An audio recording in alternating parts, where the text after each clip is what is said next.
அழகே அழகில் சுரேஷ் டியூட்டி முடிச்சுட்டு வரும்போது டோர் ஓப்பன் பண்ணி விடுறாங்க மதி. இதை பார்த்த சுரேஷ்க்கு ரொம்ப ஆச்சரியமாயிருது. என்ன இவ கதவை தட்டினா கூட வந்து நீக்க மாட்டாளே, ஆனால் இவ நம்ம வண்டி சவுண்டு கேட்டே வந்து நீக்கிறா அப்படின்னு சொல்லிட்டு ஷாக் ஆகி அவளை பார்த்துட்டு உள்ளே போகிறாரு.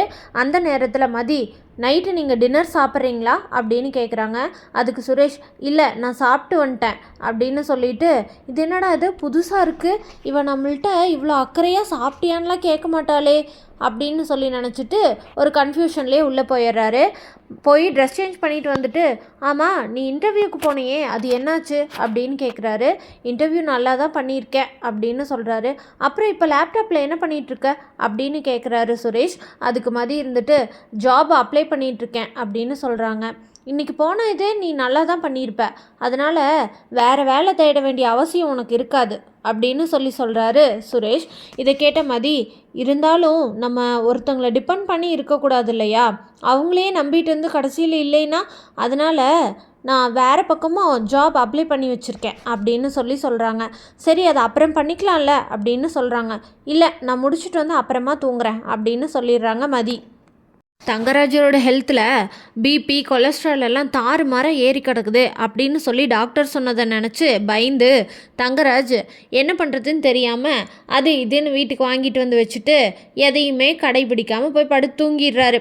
படுத்து தூங்கிட்டு இருக்கும்போது திடீர்னு அவருக்கு ஒரு கனவில் அவர் இந்த கொலஸ்ட்ரால்னால், இந்த ட்ரிங்க்ஸ் பண்ணனால, பிபினால் அவரோட உடம்புல இந்த மாதிரி நிறைய சின்ன சின்ன பிரச்சனைகளை எல்லாம் நினச்சி அவர் செத்து போயிட்டேன்னு நினச்சி கனவு கண்டு திடீர்னு எந்திரிச்சு ரேவதி எழுப்புறாரு.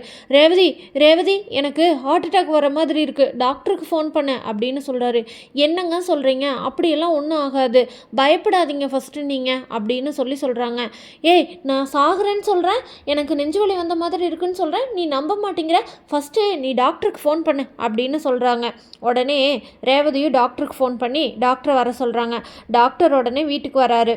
வீட்டுக்கு வந்த டாக்டர் தங்கராஜை செக் பண்ணி பார்த்துட்டு, நான் உங்களுக்கு பிரச்சனை இருக்குதுன்னு சொன்னதை நீங்கள் அதைவே யோசிச்சு நீங்களே உங்களுக்கு பிரச்சனையை உண்டு பண்ணிக்குவீங்க போல். உங்களுக்கு எந்த பிரச்சனையும் இல்லை, ஃபஸ்ட்டு நிதானமாக இருங்க, உங்களுக்கு பிபி கொலஸ்ட்ரால்லாம் எதுவும் இல்லை, எல்லாம் இருக்குது, ஆனால் இருந்தாலும் நம்ம சரி பண்ணிக்கலாம், நீங்கள் நினைக்கிற அளவுக்கு சாகிற அளவுக்கு இன்னும் எதுவும் வரல அப்படின்னு சொல்கிறாரு. இப்போ நீங்கள் நல்லா தான் இருக்கீங்க அப்படின்னு போய் கம்முன்னு படுத்து தூங்குங்க அப்படின்னு டாக்டர் சொல்கிறாரு. இதை கேட்ட தங்கராஜ், இல்லை டாக்டர் எதுக்கும் நம்ம ஹாஸ்பிட்டல் போய் பார்த்துக்கலாமா அப்படின்னு கேட்குறாரு.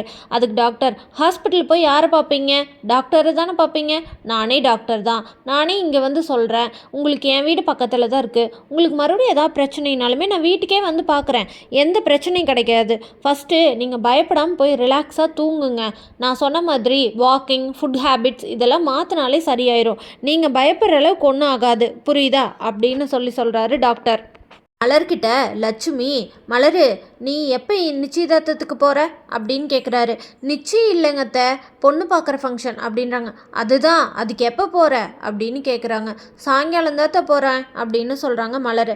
அதுக்கு லட்சுமி, சரி நீ எல்லா வேலையும் செஞ்சு முடிச்சுட்டு போயிடு, என்னால் இந்த மதிக்கிட்ட கத்தி வேலை வாங்க முடியாது அப்படின்னு சொல்கிறாங்க. அதுக்கு உடனே மலர் சரிங்கத்த அப்படின்னு சொல்கிறாங்க. உடனே மலர் வராங்க. மலரை பார்த்து லட்சுமி, ஆமாம் நேற்று நீ ஒரு இன்டர்வியூக்கு போனியே அது என்னாச்சு, நான் நேற்றே கேட்கலான்னு இருந்தேன் அப்படின்னு சொல்கிறாங்க. நல்லா தான் பண்ணியிருக்கேன், ரிசல்ட் வரக்கு இன்னும் 1 வாரம் ஆகும்னு சொல்லியிருக்காங்க அப்படின்னு சொல்கிறாங்க மதி. இதை கேட்ட லட்சுமி, கிடச்சிருமா அப்படின்னு கேட்குறாங்க. அது தெரியல, நான் நல்லா தான் பண்ணியிருக்கேன் அப்படின்னு சொல்கிறாங்க மதி. ராகவன் சுரேஷ்கிட்ட, சுரேஷ் அப்பப்போ நீ ரேவதி வீட்டுக்கு போய் ரேவதியை பார்த்துட்டு வந்துரு என்ன, சரியா, ஏன்னா நீ தான் ரேவதி வீட்டுக்கு பக்கத்தில் அடிக்கடி போகிற மாதிரி தூரத்தில் இருக்க அப்படின்னு சொல்கிறாரு ராகவன். சரிப்பா நான் போய் பார்த்துட்டு தான் வந்தேன், அவங்க நல்லா தான் இருக்காங்க, அதுவும் இல்லாமல் மாமா இப்போ கொஞ்ச நாளைக்கு அக்காட்ட பிரச்சனையெல்லாம் பண்ண மாட்டார், அவர் இப்போ ஹெல்த் கான்ஷியஸில் இறங்கிட்டார், அவர் அதை நினச்சி ரொம்ப பீதியாக இருக்கார் அப்படின்னு சொல்கிறாரு. உடனே ராகவன், என்னடா ஆச்சு மாப்பிள்ளைக்கு அப்படின்னு சொல்கிறாரு.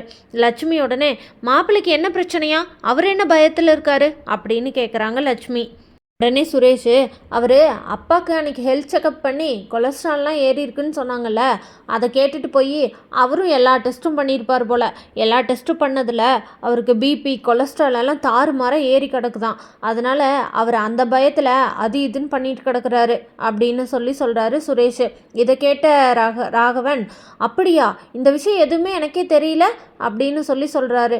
லட்சுமி உடனே, மாப்பிள்ளைக்கு எந்த பிரச்சனையும் இல்லையே, என் மாப்பிள்ளைக்கு எந்த பிரச்சனையும் இல்லாமல் இருக்கணும், அவர் ரொம்ப நாளைக்கு நல்லபடியாக சந்தோஷமாக வாழணும் அப்படின்னு சொல்கிறாங்க.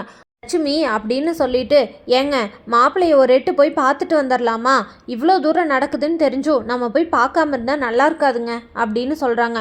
ஆமாம் லட்சுமி, நானும் அதை தான் நினச்சேன், ஒரு எட்டு போய் பார்த்துட்டு வந்துடலாம். டே பாக்கியராஜ், நீயும் வரையா அப்படின்னு கேட்குறாரு. நான் வரலப்பா, நான் வந்தால் தான் அவருக்கு பிடிக்காதே அப்படின்னு சொல்கிறாரு. சரி, நீ வர வேண்டாம், 11 மணிக்கு வண்டி வர சொல்லு, நானும் அம்மாவும் போயிட்டு வந்துடுறோம் அப்படின்னு சொல்கிறாரு. அதுக்கு பாக்கியராஜ், சரிங்கப்பா அப்படின்னு சொல்கிறாரு. அம்மா அம்மா, நீ நினைக்கிறவங்களாம் அவருக்கு ஒன்றும் இல்லை, அவரே பயந்துக்கிட்டு திரியிறாரு. அதனால் அதுவும் இல்லாமல் நீங்கள் இங்கேருந்து பார்க்குறேன்னு போய் அவரை ஏதாச்சும் பீதியை கிளப்பி விட்றாதீங்க, சரியா? போய் பார்த்துட்டு நல்லபடியாக ஆறுதல் சொல்லிட்டு வாங்க, அதை விட்டுட்டு பயமுறுத்திட்டு வந்துடாதீங்க அப்படின்னு சொல்கிறாரு சுரேஷ். சரிடா அப்படின்னு சொல்கிறாங்க லட்சுமி. மலரும் மதியும் வாக்கிங் போயிட்டுருக்காங்க. அவங்க 2 பேரும் வாக்கிங் போகிறப்ப மதி மலர்கிட்ட, நான் உங்ககிட்ட ஒன்று கேட்கட்டுமா அப்படின்னு கேட்குறாங்க மதி. அதை கேட்ட மலர், சொல்லு மதி, நான் ஏன் உன் மேலே கோவப்பட போகிறேன், எதாக இருந்தாலும் கேளு அப்படின்னு சொல்கிறாங்க.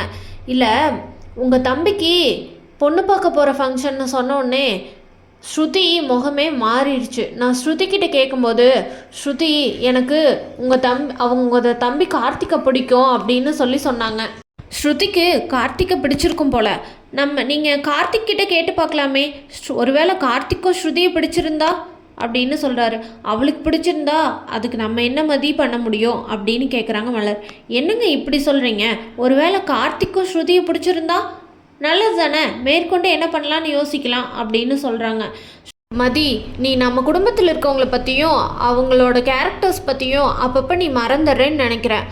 உனக்கு தெரியாது மதி, எங்கள் வீட்டில் இருக்கவங்கள அவங்க மதிக்கவே மாட்டாங்க, இருந்தாலும் அவங்களும் இந்த பக்கம் வரவே மாட்டாங்க. இருந்தாலும் மாமாவோட 60வது பிறந்த நாளுக்கு நான் எங்கள் அம்மாக்கிட்டேயும் என் தம்பிக்கிட்டேயும் எதுவுமே சொல்லலை. ஆனால் என் வீட்டுக்காரர் என்ன பண்ணிட்டாரு, எங்கள் அம்மாவையும் தம்பியும் ஃபோன் பண்ணி இன்வைட் பண்ணிட்டாரு. அவங்களும் மாப்பிள்ளை கூப்பிட்டாங்களேன்னு சொல்லிட்டு அங்கேருந்து கிளம்பி இங்கே வந்துட்டாங்க. தங்கராஜனனுக்கு தான் எங்கள் அம்மாவையும் என் தம்பியும் கண்டா ஆகவே ஆகாதே, அதனால் எங்கள் அம்மாவையும் தம்பியும் ரூம்குள்ளே வச்சு அழைச்சி வச்சிருந்த நேரத்தில் தங்கராஜனை அங்கே வந்து எப்படியோ பார்த்துட்டாரு. அதனால பெரிய பிரச்சனையாகி எங்கள் அம்மாவும் தம்பியும் அங்கேருந்து கிளம்பிட்டாங்க அவமானப்பட்டு. அதை பார்த்து ஸ்ருதிக்கு மனசு கேட்காம பஸ் ஸ்டாப்பில் போய் அவங்கள போய் பார்த்துட்டு ஆறுதல் சொல்ல போயிருக்கா. அந்த நேரத்தில் தங்கராஜனை இங்கிருந்து போக அவரும் ஸ்ருதியை அங்கே இருக்கிறத பார்த்து தேவையில்லாமல் பேசி சுரேஷும் தங்கராஜனும் சேர்ந்து என் தம்பி கார்த்தியை அந்த அடி அடிச்சிட்டாங்க. இதே என் இடத்துல வேற யாராச்சும் தான் சுரேஷ் மூஞ்சியில் முழிக்க கூட மாட்டாங்க தெரியுமா அப்படின்னு சொல்கிறாங்க. அதை கேட்ட மதி உடனே ஷாக் ஆகி, இப்படியெல்லாமாங்க நடந்தது அப்படின்றாங்க. ஆமாம் மதி, நம்ம தேவையில்லாமல் ஸ்ருதியை கார்த்திக் கூட சேர்த்து வச்சு பேசி நாளைக்கு அது பெரிய பிரச்சனையில் வந்து முடிகிற மாதிரி ஆகக்கூடாதுல்ல. அதுவும் இல்லாமல் ஸ்ருதியே கொஞ்ச நாளில் புரிஞ்சுக்குவா. இதை நம்ம இப்படியே விடுறது தான் 2 ஃபேமிலிக்கும் நல்லது. அதுவும் இல்லாமல் என் தம்பிக்கே இப்போ தான் ஒரு நல்லது நடக்க போகுது அப்படின்னு சொல்லிடுறாங்க அழகு மலர். அவளோட காதலில் ஸ்ட்ராங்காக இருப்பாளான்னு தெரிஞ்சுக்க நம்ம சேனலை மறக்காமல் லைக், ஷேர் அண்ட் சப்ஸ்கிரைப் பண்ணிக்கோங்க.